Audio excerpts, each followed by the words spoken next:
Assalamualaikum warahmatullahi wabarakatuh. Apa kabar anak-anak ibu? Insya Allah dalam keadaan sehat ya.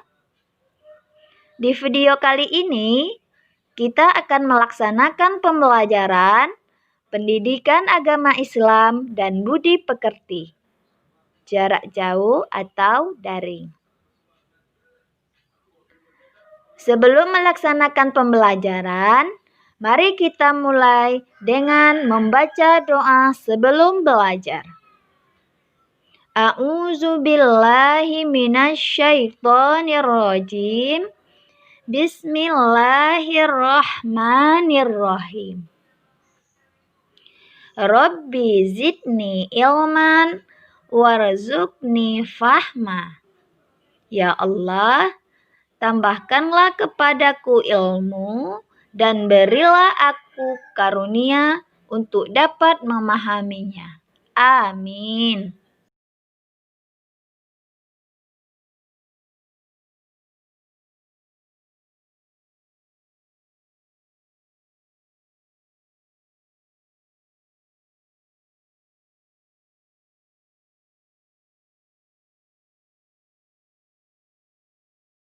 Baiklah anak-anak, hari ini kita akan melanjutkan pembelajaran kita dengan judul Ketika Bumi Berhenti Berputar dengan sub pembelajaran macam-macam hari akhir. Adapun macam-macam hari akhir, yang pertama yaitu kiamat sugro atau disebut juga dengan kiamat kecil. Kiamat sugra ialah hancurnya alam di sekitar kita. Misalnya, gunung meletus, gempa bumi, tsunami, dan lain-lain. Kiamat sugra atau kiamat kecil bisa saja terjadi karena ulah manusia sendiri. Misalnya, berkendaraan tidak hati-hati sehingga kecelakaan, membakar hutan dan menebang pohon-pohon yang tidak terkendali sehingga gunung menjadi gundul, tanah longsor serta membuang sampah di sungai sehingga mengakibatkan banjir. 2. Kiamat kubro atau disebut juga dengan kiamat besar. Kiamat kubro adalah hancurnya alam semesta beserta isinya, seperti matahari, bumi, dan planet-planet lainnya sudah tidak berjalan pada porosnya, sehingga saling bertabrakan. Bumi berguncang dahsyat dan tidak ada satupun makhluk di muka bumi ini yang hidup. Seperti yang sudah dijelaskan oleh Allah Subhanahu wa taala dalam Quran surah Al-Zalzalah ya, ayat 1 dan 2. Yang mana bunyinya yaitu Iza zulzilatil ardu zilzalaha wa akhrajatil ardu asqalaha. Apabila bumi diguncangkan dengan guncangan yang dahsyat dan bumi telah mengeluarkan beban-beban berat yang dikandungnya. Nah ya, jadi apapun ya yang terjadi pada hari kiamat ini ya, sudah Allah jelaskan di dalam Quran surah Al-Zalzalah ya. Kemudian kelak di hari akhir, setelah alam semesta dihancurkan, maka manusia akan dibangkitkan kembali ya di dalam kuburnya. Kiamat kubro lebih dahsyat dan tak ada seorang pun yang tahu kapan akan terjadi. Nah, ya. Bahkan Nabi Muhammad SAW pun tidak diberitahu oleh Allah kapan kiamat kubro ini akan terjadi. Ya. Jadi hanya Allah lah yang tahu. Nah, kita ya tugas kita yaitu bagaimana cara kita ya mencari bekal untuk kita di akhirat nanti. Agar timbangan kebaikan kita lebih berat daripada timbangan keburukan. Sekarang kita masuk pada sub pembelajaran tanda-tanda hari akhir. Nah, tidak ada seorang pun yang tahu ya kapan hari kiamat datang. Namun Allah Subhanahu wa taala memberitahukan tanda-tanda hari kiamat makin dekat melalui firman-firman-Nya di dalam Al-Qur'an. Nah, di antara ya tanda-tanda hari kiamat itu yaitu yang pertama, banyak ulama muslim yang wafat. Nah, ini sudah ada terjadi ya, sudah banyak juga terjadi.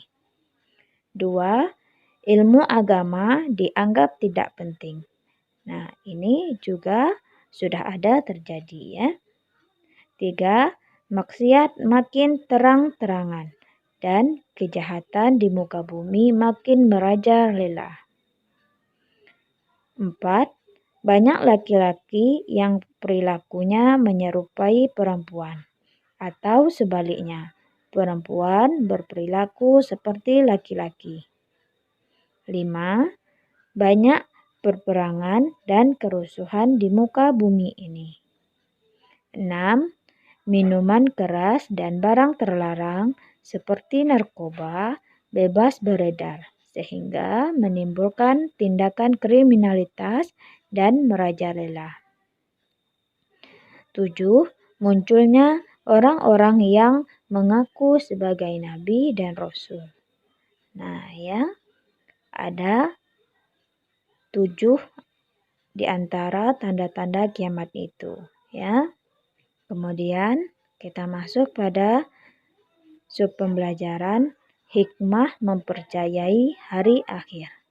Nah, kita sudah mempelajari apa itu hari akhir, kemudian apa-apa saja macam hari akhir, dan apa-apa tanda hari akhir itu.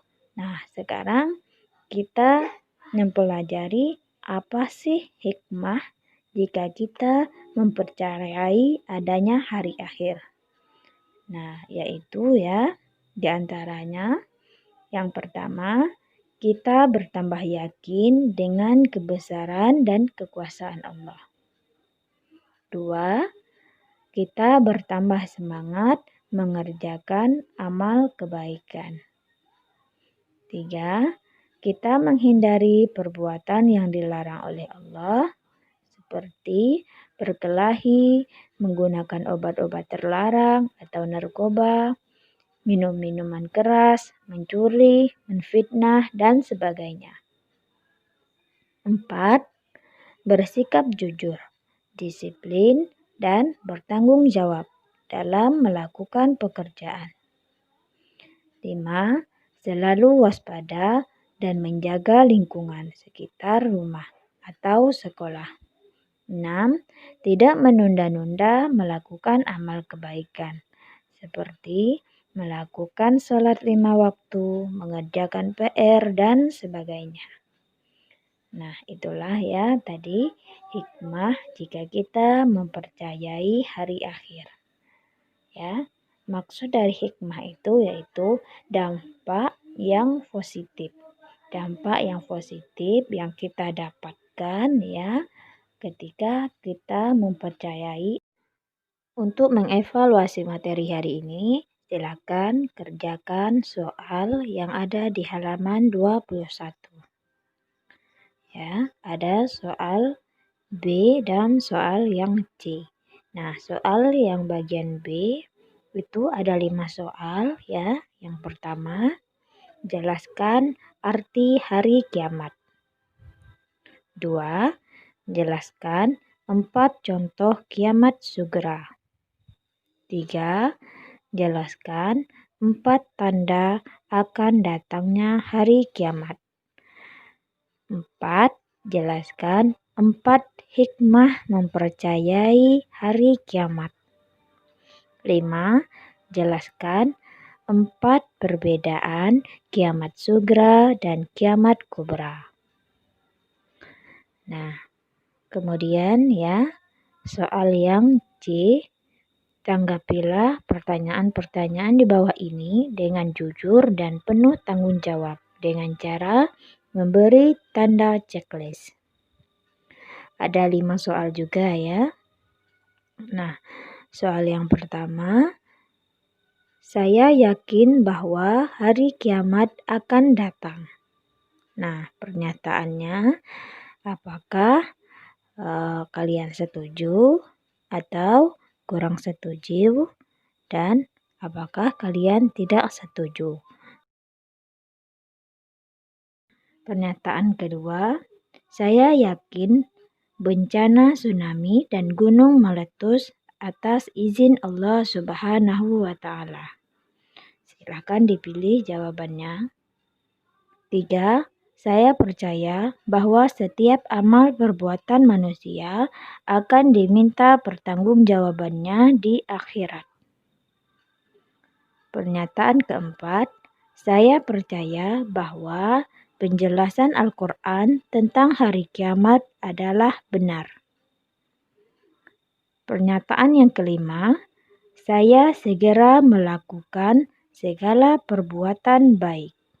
Nah ya, ada 5 pernyataan, silakan kalian pilih ya jawabannya yang paling tepat. Apakah kalian setuju, kurang setuju, atau tidak setuju? Nah, sekian ya. Ibu akhiri. Wassalamualaikum warahmatullahi wabarakatuh.